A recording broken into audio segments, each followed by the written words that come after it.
Hello everyone, welcome है आप सभी का टारगेट विल के इस यूट्यूब चैनल पर। मेरा नाम है doctor Sajid Ali, faculty of science ecology environment and disaster management as well.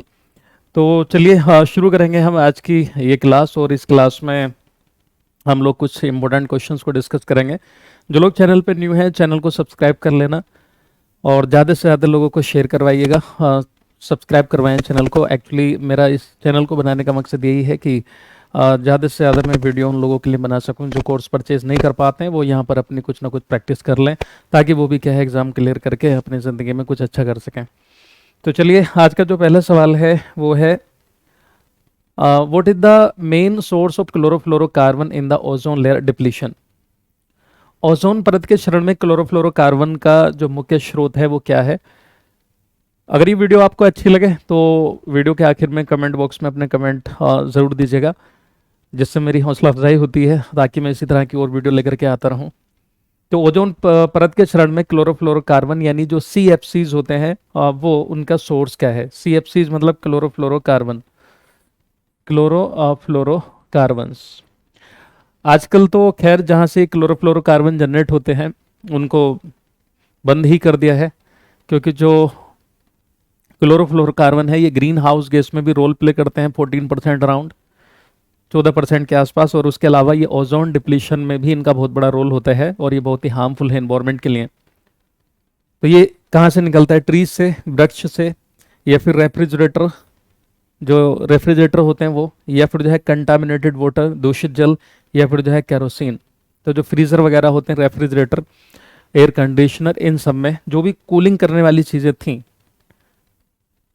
उनमें क्लोरोफ्लोरोकार्बन का इस्तेमाल किया जाता था। अब तो खैर ये बंद कर दिया गया है, लेकिन ओवरऑल मिला के इसमें देखें कि इनमें कौन सा ऑप्शन सही हो रहा है, तो हमारा रेफ्रिजरेटर सही आंसर होगा। कौन सा? रेफ्रिजरेटर। आजकल तो गैस इस्तेमाल करते हैं जैसे देखा जाए तो जो क्लोरोफ्लोरोकार्बन थे ये फ्रियोन्स कहलाते थे, तो इनको जो है बंद कर दिया है, बैन कर दिया है। बट इनका यूज़ हुआ था पहले कूलिंग करने वाली चीज़ों में। अगला सवाल आपकी स्क्रीन पर है, active volcano of India is. Bharat का जो सक्रिय ज्वालामुखी है वो कौन सा है? ऑप्शन है आपका Warren island, Narcondam island, Deccan traps और बरटांग।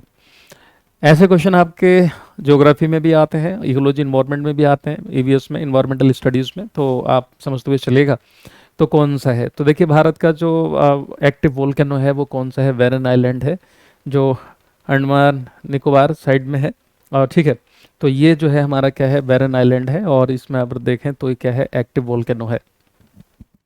ठीक है, अगर इसको और थोड़ा सा देखना चाहें तो कुछ ऐसा नज़र आएगा दूर से, और पास से देखेंगे तो कुछ ऐसा। ठीक है, या फिर ये पास से, ये अलग अलग व्यूज़ हैं, खैर एक ही है। मैप की थोड़ी बहुत जानकारी हमें होनी चाहिए। तो गोवा की जो सीमा स्पर्श करती है वो कौन सी? तो आपको पूरा जो बाउंड्रीज हैं वो पता होना चाहिए। ठीक है, जो आपका इकोलॉजी इन्वायरमेंट में, EVS में, और उसके साथ साथ ज्योग्राफी में भी क्या है हेल्प करता है। तो गोवा की सीमा स्पर्श करती है कौन कौन से राज्य को? तो ये बहुत ही आसान सा सवाल है। महाराष्ट्र एंड कर्नाटका, आंध्र प्रदेश, महाराष्ट्र, महाराष्ट्र एंड केरला, या फिर महाराष्ट्र एंड तेलंगाना। ठीक है, तो गोवा जो है बहुत ही छोटा सा स्टेट है और उसके जो उससे जो बाउंड्री टच करती हैं वो कहाँ की? महाराष्ट्र और कर्नाटका की करती हैं। अगर आपको मैप की ज़रा भी नॉलेज होगी तो आप आराम से कर सकते हैं। तो देखिए ये है हमारा गोवा, ये यहाँ पर इतना छोटा सा गोवा है, और इधर जो टच कर रहा है कौन? कर्नाटका, और इधर से महाराष्ट्र। ठीक है, महाराष्ट्र और कर्नाटका। तो यहाँ पर जो है सही आंसर आपका कौन सा होगा? महाराष्ट्र, कर्नाटका। अगला सवाल है, which gas is passed in the water to kill bacteria. Bacteria को यानी जीवाणुओं को मारने के लिए पानी में कौन सी गैस पास की जाती है? या फिर जो है टेबलेट डाल देते हैं उसकी, या फिर जो है ब्लीचिंग पाउडर मिला देते हैं। तो ब्लीचिंग पाउडर ऑप्शन में है नहीं, ब्रंजक चूर्ण से भी हम बैक्टीरिया को किल कर सकते हैं, लेकिन आपको बताना है कि इसमें ऐसा क्या है जो बैक्टीरिया को किल करता है।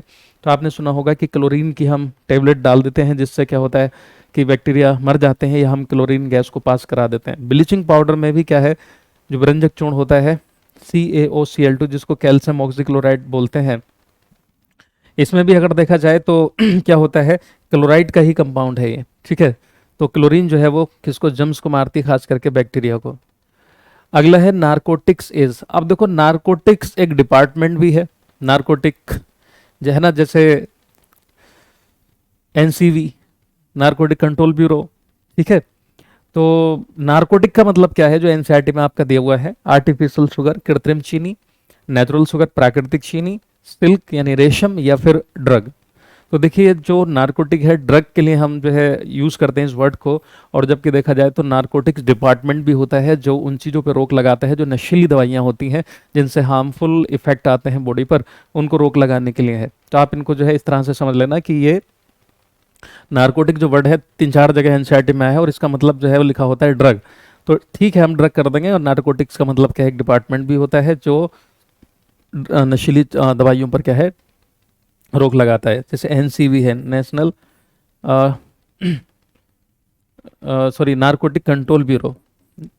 ठीक है, तो इसका जो हेडक्वार्टर है वो कहाँ है? दिल्ली में है। इसके रीजनल ऑफिस मुंबई, चेन्नई इस तरह से हैं, लेकिन क्या इसका जो हेडक्वार्टर है वो कहाँ है? दिल्ली में है, एनसीबी का।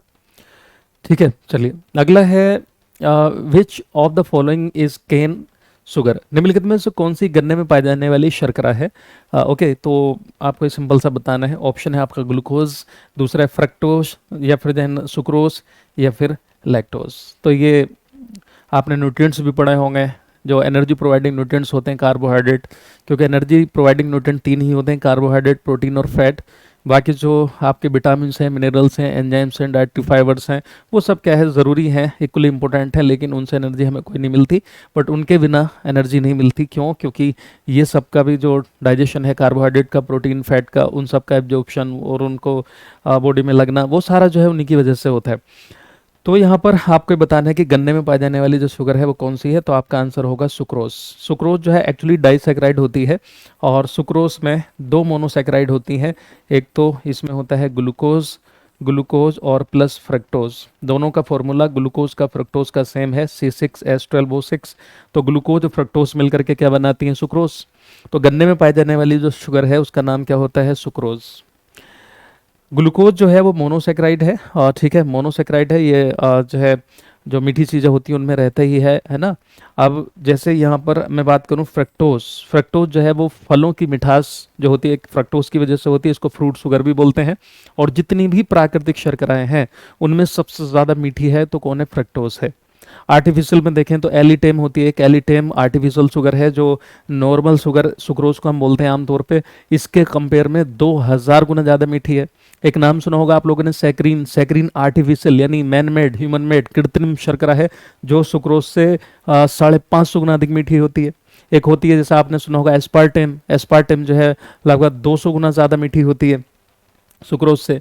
तो जो फ्रक्टोस है इसकी वजह से जो शहद है, हनी है, उसकी भी मिठास किसकी वजह से होती है? फ्रक्टोस की वजह से होती है। लैक्टोज शुगर की बात की जाए तो लैक्टो वर्ड जो है वो किसके लिए रूट वर्ड होता है? मिल्क के लिए। तो दूध में जो मिठास होती है किसकी वजह से होती है? लैक्टोज शुगर की वजह से। तो दूध में पाई जाने वाली शर्करा है कौन सी? लैक्टोज। ठीक है, लैक्टोज। तो याद रखेंगे ये चीज़। ओके, नाउ हम आगे बढ़ते हैं। अगला सवाल है आपकी स्क्रीन पर, तुम्बा खंजीरी आर्दा। तुम्बा खंजीरी क्या चीज़ है? नेचुरल फाइबर्स हैं, प्राकृतिक फाइबर हैं, म्यूजिकल इंस्ट्रूमेंट्स हैं, संगीत वाद्य यंत्र हैं, या फिर कलर है ये, या फिर क्या है? सीड है। आपको ये बताना है कि क्या चीज़ है। तो याद रखेगा कि ये जो है म्यूजिकल इंस्ट्रूमेंट है, जो बीन पार्टी वगैरह होती है, खास करके जो फोक डांस टाइप का होता है, कालबेलियाज ये सब, या फिर वहाँ पर राजस्थान में कुछ बीन पार्टी वगैरह होती है, तो ये म्यूजिकल इंस्ट्रूमेंट है, म्यूजिकल इंस्ट्रूमेंट है। याद रखिएगा, वाद्य यंत्र हैं, संगीत यंत्र हैं बजाने वाले। डुबोइया, करैत एंड अफाई आर्दा, ये क्या चीज़ है? डबुआ है ना, डुबोइया है वैसे, इसको डबुआ नहीं डिबोइया कहेंगे इसको।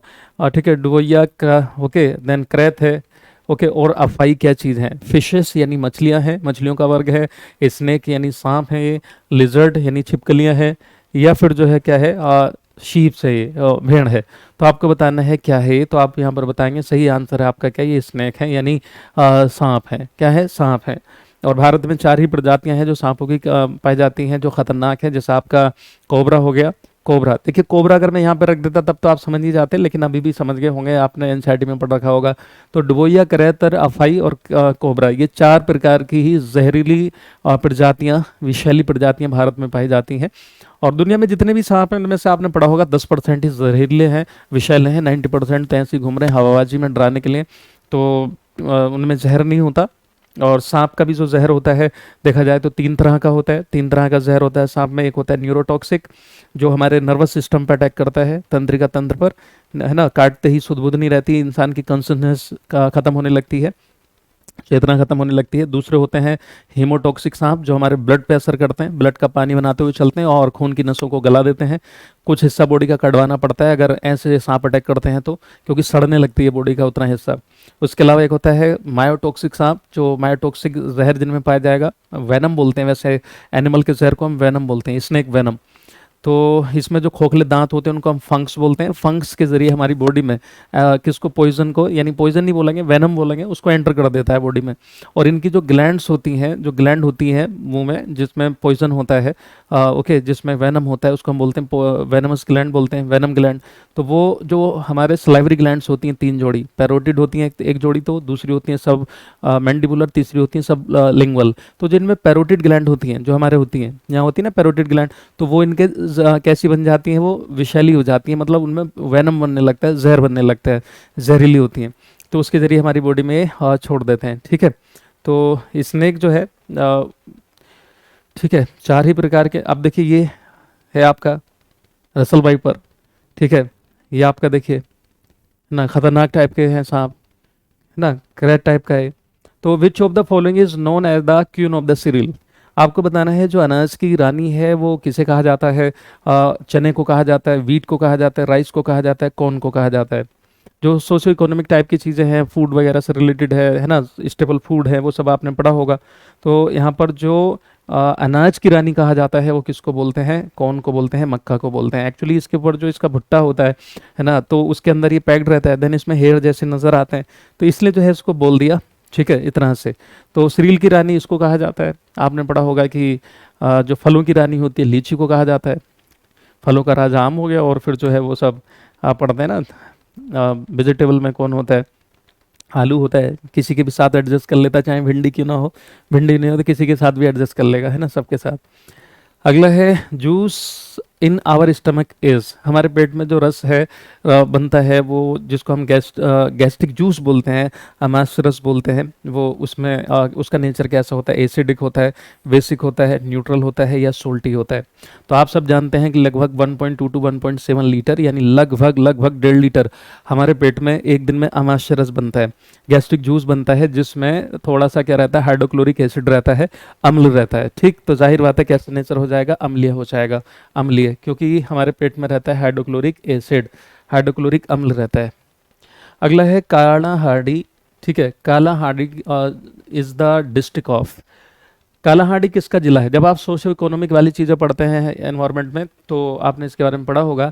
आंध्र प्रदेश है, उड़ीसा है, केरला है, तमिलनाडु है। यहाँ पर बहुत ही ज़्यादा गुर्बत रही है और कई बार फूड को लेकर के बड़ी दिक्कत, जबकि चावल के मामले में देखा जाए तो चावल बहुत ज़्यादा यहाँ पे पैदा होता है, लेकिन फिर भी क्या है, भूखमरी अच्छी खासी है वहाँ पर।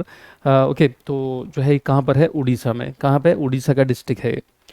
खैर चलिए, तो थैंक यू। कैसी लगी क्लास कमेंट बॉक्स में कमेंट करके बताइएगा ज़रूर। तो इसी तरह की छोटी छोटी वीडियो में ज़्यादा कुछ करने के लिए, है ना, इस तरह से आप स्टडी कर सकेंगे, तो वीडियो को शेयर कर दीजिएगा ज़्यादा से ज़्यादा, एंड सब्सक्राइब कर लें चैनल को और दूसरे लोगों को भी कराइएगा, और थोड़ा थोड़ा सा टाइम दे करके आप अपनी स्टडी को बहुत अच्छा कर सकते हैं।